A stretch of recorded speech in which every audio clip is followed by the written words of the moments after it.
Сега ще ви разкажа една много яка история. Първо, на 25 декември посрещаме Коледа. След това, постепенно, тръгваме много на север, в Тромсю, Норвегия, където ще посрещаме 2026 година на един връх. След това ще бягаме на северното сияние.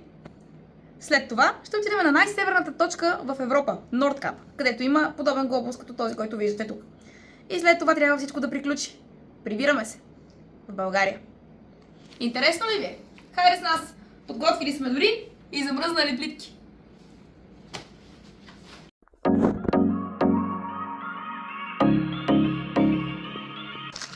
Днес 31, часът е 4:30. Пътуваме от София за Виена, където има прекачване към Тромсю. И я кажете едно здравей, докато не сме се скарали още, айде! Нека нашето пътуване да започне сега.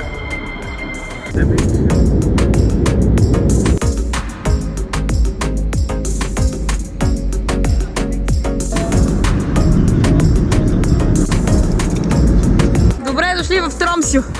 Часът е 2. 2 часа тяхно време, нали? В момента се качваме на една от високите точки в околностите, за да посрещаме новата година оттам и се надяваме на страхотна гледка. Мястото е достъпно както с кабинков лифт, така и по стълбите на шерпите. През лятото това са 1203 стълби, които водят до ресторант и панорамна гледка към Тромсю.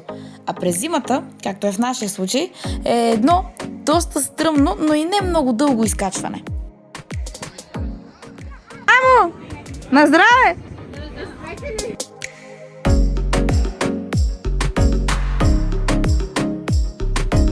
Тук сега мога само една песен да пусна.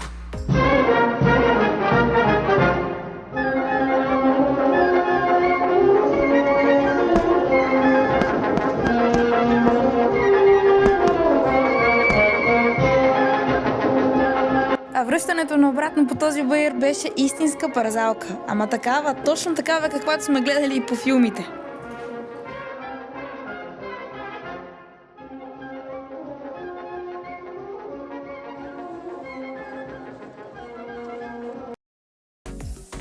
Първи януари. По план днес трябваше да видим северните елени и да се запознаем с културата на самите. Това обаче не се случи. Използвахме деня за разходка, почивка, климатизация и обикаляне на магазини за сувенири. Това е месо от кит. Това нещо е от лос. И това от елен. Отбихме се и в музея на троловете. По този начин се запознахме с скандинавската митология и научихме по нещо интересно, като например за този тревис трол. Нещо, което може да направите, ако планирате да дойдете, да си вземете нещо, с което да се пускате. Има много сняг, може да се прави снежни човеци, да се парзаляте и да се забавлявате на снежно време.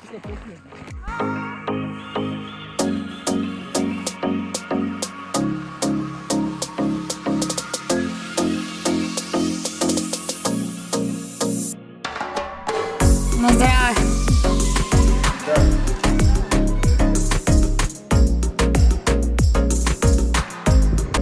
Отиваме да гледаме и ленчетата.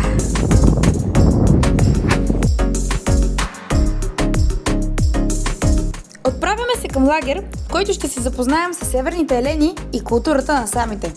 Това са хората, които са населявали северните части на Норвегия, Швеция, Финландия и дори Русия. За тях северният елен е източник на храна, дрехи и транспорт, а за нас те са изключително сладки и много дружелюбни.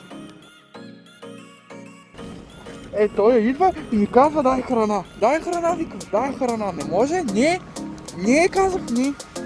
Храна иска, ето го и той. И той ще е гладен, Аш.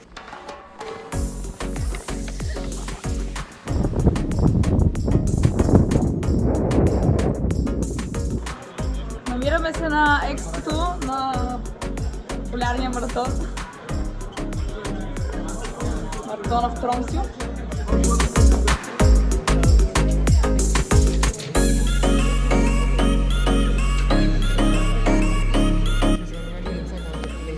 Така ми гледа, Тук ще бъде малко по-трудно.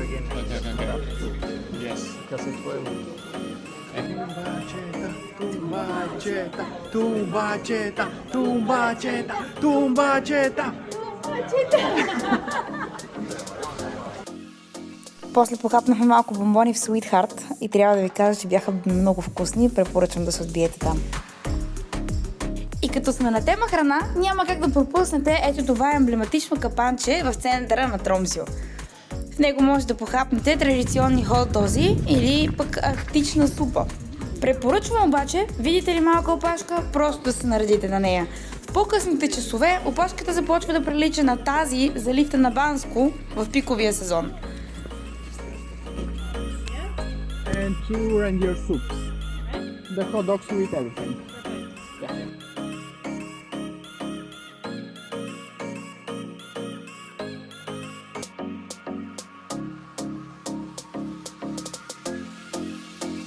Оле хоп!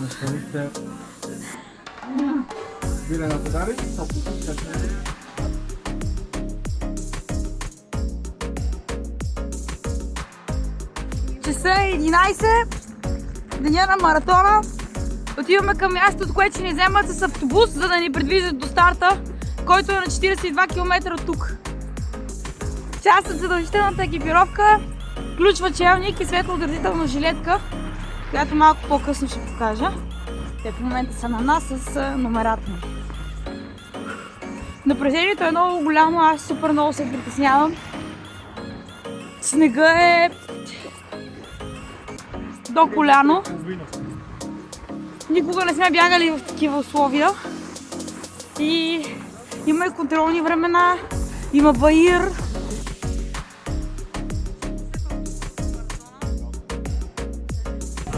Има много адреналин. И снеги. И всичко. И Елени.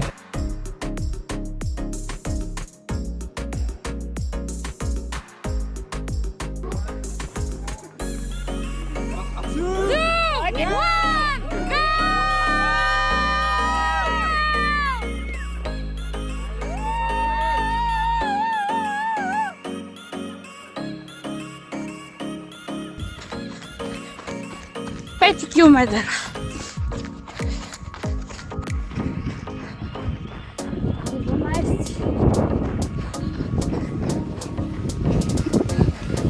Взема баир по единствения луч за състезанието. Много е различно. Просто е много различно. Аз май съм от следите хора, които бързо загряват. Така че не мога да кажа, че съм облечена много дебело и че ми е студено. Добре ми. Блазинките бебето са някъде напреди. Владара някъде назад, даже може да се вижда. Хайде, продължаваме. Километър 20, 500 метра и е контролата на 2 часа 25 минути. Честно казано, ако беше светло, а не тъмно, може би наистина щяха гледките да са просто великолепни. Доста се пазя да не се прибия, затова лекичко. Това трябва да ни е катофа. It's okay, бебето. This is the cutoff, right? Yes? Thank you so much. Woo! Чай с мед, предимно напитки. Решително, че ние си носиме голямо пускане.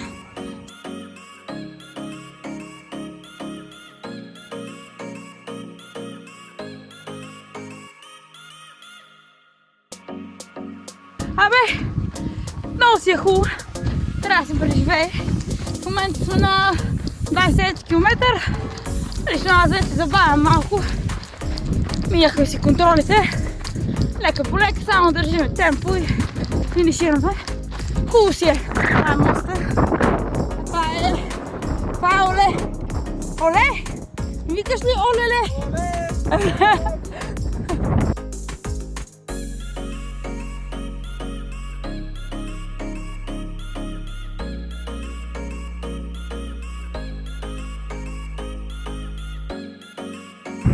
Имаме още 10 км и около час и 40 минути да ги направим.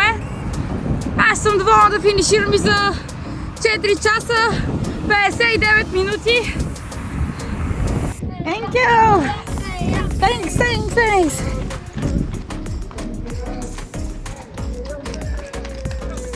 Thank you!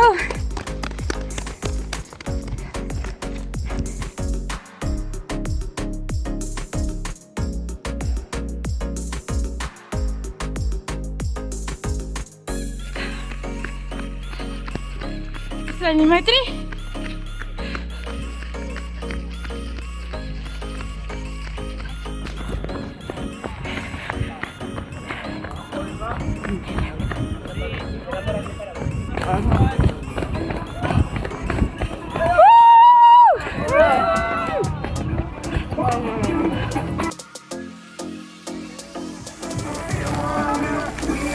From Bulgaria, Daniel Stoyanov and Gabriela Beleva.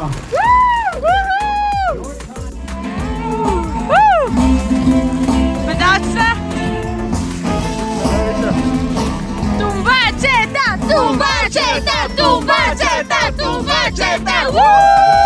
Team Katrin van der Heyden from Като за финал похапнахме в най-северния Макдоналдс на света. С всяка поръчка получавате ето такава картичка като подарък. Представител от нашия отбор се качи на сцена.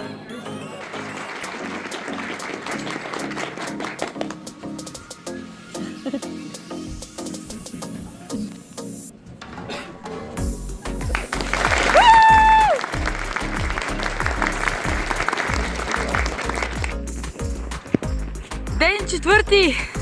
Часът е 6:30 и имаме записан час за сауна.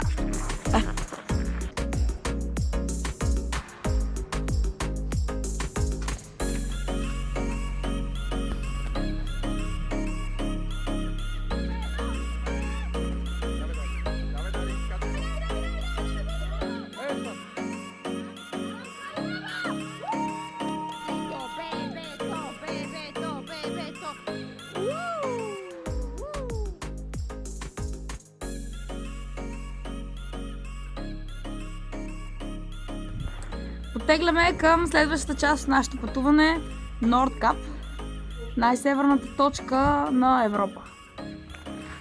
Ще ходим до там с кола. Паркирали сме куфарите, а дали ще ги събереме вътре, сега ще видим. Хващаме автобус 42 и потегляме към летището. Това е най-бързият и лесен начин да стигнете до там. Там си наемаме кола, като използваме услугите на фирмата ВИС. Много бързо, много лесно и най-важното без кредитни карти.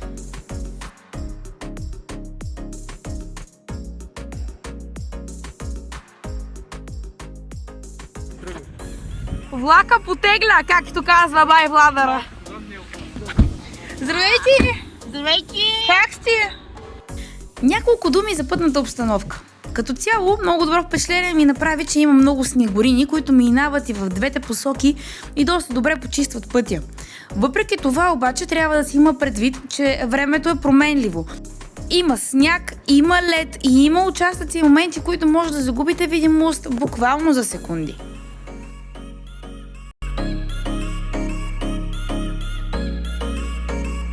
За голямо щастие, по време на пътуването имаше един период, в който спря да вали сняг и небето се изчисти, благодарение на което имахме възможност да видим едно от природните чудеса на света, а именно северното сияние.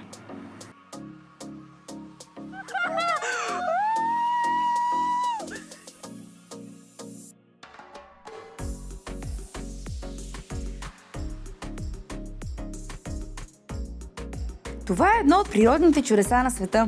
Появява се рядко за период от няколко часа и в чисто време. Цветовете, които може да включва са зелено, червено, лилаво и синьо. В скандинавските митове и легенди се смятало, че това са душите на починалите хора. Поради тази причина, местните хора гледали на него с голяма почит.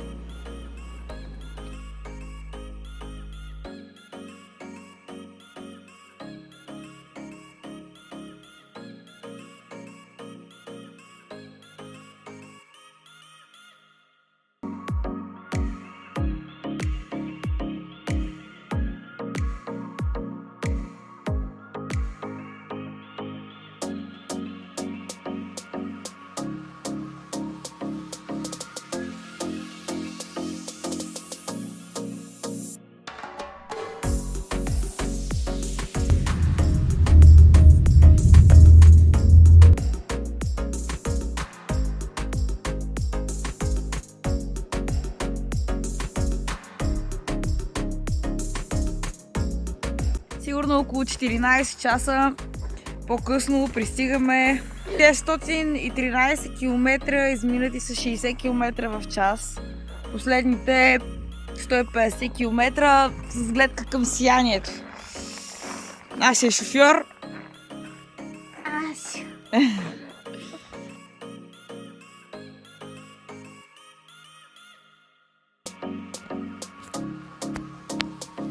Кой ден стана?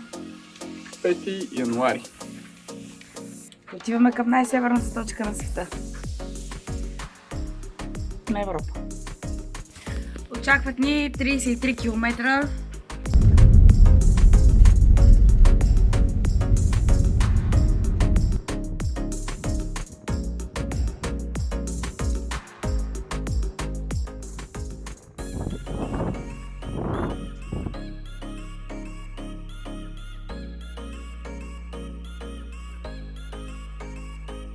Дами и господа, добре дошли на най-северната точка на Европа.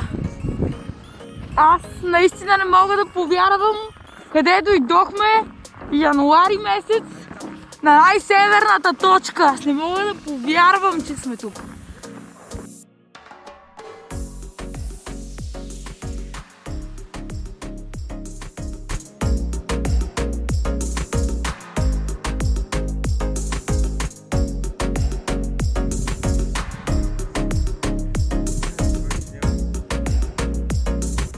Едно от най-известните неща, които може да видите тук, е глобусът на Нордкап. Но той съвсем не е единственото нещо. Тук е паметникът на децата на света, който е символ на мира, приятелството и единството между народите. Има също така и посетителски център с кино, музей, ресторант и гифтшоп. Ние хвърлихме и една българска стотинка.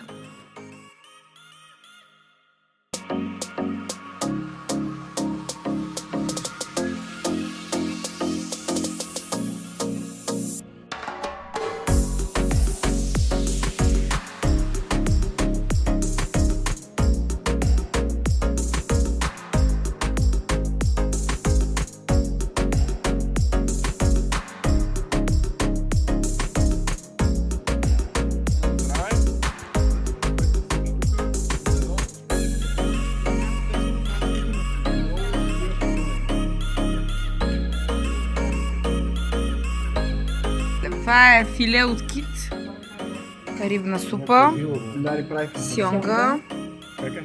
Филетки никъде няма ядеш другаде. Това не разбрах.